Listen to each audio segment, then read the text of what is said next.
Welcome, everyone. My name is Mitch Dyer. I'm sitting here with Alfredo Diaz. What up, Mitch? Alfredo, you're significantly better at Battlefield than I am. I'm decent. So what we're going to do is we're going to watch a match here. This is a footage that you captured on PlayStation 4. Yes. So a lot of people are asking where the PlayStation 4 and Xbox One reviews are for Battlefield. Well, Alfredo, you were there. You noticed the PlayStation 4 version, not exactly in the best state, right? Like, no. Lots of crashing. It was rough. Every time we tried to load into a new map, everyone was crossing their fingers. It was a 50-50 shot. Yeah, and that's pretty generous, 50-50. So it just wasn't quite ready enough for us to review. No, so we're going to hold it wasn't that. there yet. Xbox One, we have not played multiplayer, so we're going to hold off until we can play both PS4 and Xbox One on retail servers in the wild with people who buy next-gen consoles. Exactly. It's going to be a dicey thing, right? Because next-gen consoles, we have no idea how the servers are going to react. We'll see. It's going to be rough. But what we can talk about is PS4 multiplayer. It's really good on PS4, right? Battlefield 4 is a lot of fun. It's really smart.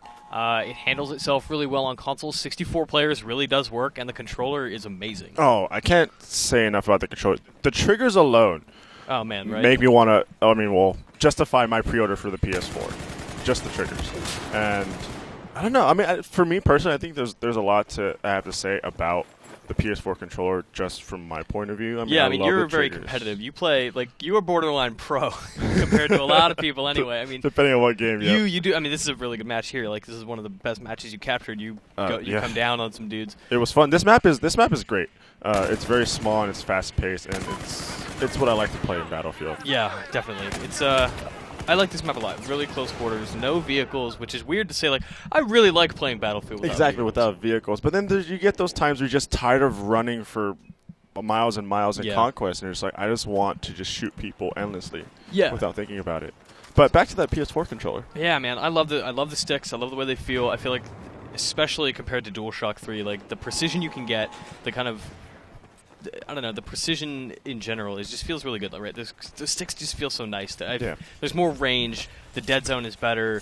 I just feel like I'm not swerving around these dumb little flimsy things that are on DualShock 3. And like I said, we can't say enough about the triggers. Man, they're beautiful. The triggers, it's such a small thing, right? But hooking your hands over L1 and R1 just never worked for me for shooters. Uncharted, Battlefield, whatever.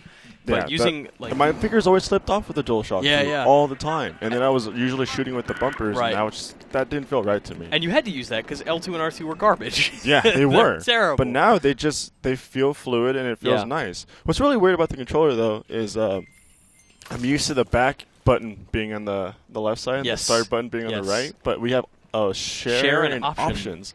Yeah, and now with the touchpad, that's your pause button, basically. Yeah. That's how you open up, how do I check the scoreboard? Yep, it does take some getting used to. Yeah. Definitely. Yeah, that's necessary sacrifice for the improvements everywhere else. I'm willing to take it. So, Mitch, I've been playing, I probably put in about 20 hours into current gen Battlefield 4. Which, there's a lot of Battlefield this week. So do you feel like, now that you've played, we played a lot of all of the versions that we reviewed, but do you feel like compared to PC and PS4 where you have some maps have 5 control points, they have up to 64 players, do you feel like that is a huge improvement over the current gen stuff? How do you feel about that? I feel like it's just a nice improvement. Yeah. There are certain maps in current gen that do have a large amount of control points. But I think the main thing for me is when I first started playing Battlefield 4 on next-gen consoles, I was like, okay, these graphics are beautiful. Yeah. But then an hour or two later, I was like, I'm over it. I'm used to this, the luster is right? gone, right? And it's just, that's what the game is. Exactly. But going back and playing current-gen Battlefield 4, it's just not the same. I had the same experience. I was playing on PS3 and Xbox 360 and thought, this looks really good. It's pushing the machines to their limits. It's doing a lot, but it's a little grainy. The resolution isn't great. The anti-aliasing is rough. Textures are a little rough. And now that I'm watching this footage, it's man, it really does make a difference because it's easier to see enemies and just the detail of the destruction is significantly better on PS4. Yeah, and the movement itself, just the 60 frames, it's a welcome addition. It feels more responsive. Everything about it on PS4 is just I love it. Yeah. I love it. It's great, and it feels really nice. And just the game Battlefield 4 in general, it plays a lot like 3 in a lot of certain aspects, but there's a lot of things too that are different. That Bad Company 2 destruction, man. Yep. Just that how exactly. you can casually bring down a building. It's like, oh, it's fine. Like, I'm just gonna tear this thing down. No big deal. It's just a little outpost. Which is the beautiful thing. There's not much destruction on this Not map, really. though. This is a fortress. Yeah, exactly. There's a couple walls that you can bring down, but that's that in the was middle an of the unfortunate map. spawn But for those dudes. that's about it. Oh yeah, that was. But I mean, Suck it, our the competition. the controls for the flight has changed. For the which? For flight. Oh yeah, I found it annoying at first. Because now you have, what is it, like ascent and descent on the left stick, and is it yaw, which lets you rotate? Yeah, it's like a slight. Most of your movement and controls are going to be coming from your left stick. Yeah. And then you just kind of You roll with slightly your chopper with the right roll stick. with the right stick. So I don't know. I feel like it's easier to pull off a lot of crazy stuff, but it just takes a bit of getting used to. And you can revert to like classic veteran. Yeah, exactly. You controls. can revert back, and if you want to. But I mean, Mitch, you know this. I'm horrible at flying helicopters. Yeah, you're learning though. You're getting there. But, I spent an hour. I'm proud of you. I'm We're watching getting you there. grow. I feel good about it. But I mean, this gameplay is great, and if you love Battlefield, then it's what you love. Yeah, I mean, server stuff pending. It's a great game on PS4. We enjoyed it quite a bit. It's beautiful. Oh, God. What a mess you walked into. I feel like every time I walk into a situation like that, I get obliterated instantly. You just clean house. It depends. I've been playing over the weekend, and I don't know. Every time I run into two people, I get killed. I kill one, and then I get killed. Oh, we got battle packs. Battle packs are good. Battle packs are nice. They had surprise in every box. I know, which is great because I've unlocked things. So I've noticed just with the weapons in general, like half of them are actually unlocked through battle packs. Yeah. And almost all your camo is unlocked through, if not all, is unlocked through battle packs. I mean, that's good, right? Because then you don't waste time leveling up trying to get a camo, and you're like, no, I want like an AT mode. Exactly. I mean, and the beautiful thing is that you get, I think it's bronze for. I'm level 20 right now, and I've hit bronze at level, I think it was 2, 5. You get them. At first, I thought it was every 5 levels. Okay. But then there was like between 14 and 16, I got a battle pack. It's also two had the battle points packs too, right? Yeah, it's the points Okay. and then the levels. So it's not just every 5. You get them, sometimes sooner than that. Nice. And then at 20, I got a gold battle pack.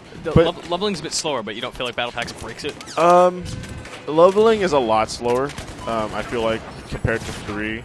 But I feel like it's because of the battle packs. Yeah. Because I believe I opened my second bronze pack and I got 2 50% XP boosts and a 100% XP boost along with a scope. Okay. Which, I mean, that's not bad. Which is not bad. It's not like more experience like immediately, but it makes you want to go like, okay, I have an XP bonus. I want to go play more. Exactly. That's exactly what it made me do. I was like, okay, I'm going to activate this and I'm going to go play more. And the beautiful thing, we were talking about this earlier, is that if you press start, it'll show on the bottom right your boost, and you can actually go down to it, see which XP boost you have, select which one, and then it tells you it's in-game time. And then on top of that, there's an actual timer in the bottom right. So you're not worried about like, oh god, I have to do this by like 5 p.m. tonight. Exactly. So with games like Call of Duty, I was like, okay, I have 2 hours worth. What is that in game? Is that not in game? What does that mean exactly? It's good. I'm relieved that they don't break it. Alfredo, we should take off. Yeah, we should. Thank you for talking next gen with me, Alfredo. We're going to have these reviews. PlayStation 4 launches November 15th, and Xbox One is November 22nd here in North America. We're going to have reviews very soon after those launches once we get our hands on Battlefield 4. Battlefield 4! More to come. We're losing our minds now. For more on Battlefield 4, including my review of the PC and current gen version, Alfredo, what's the best website in the whole world? IGN.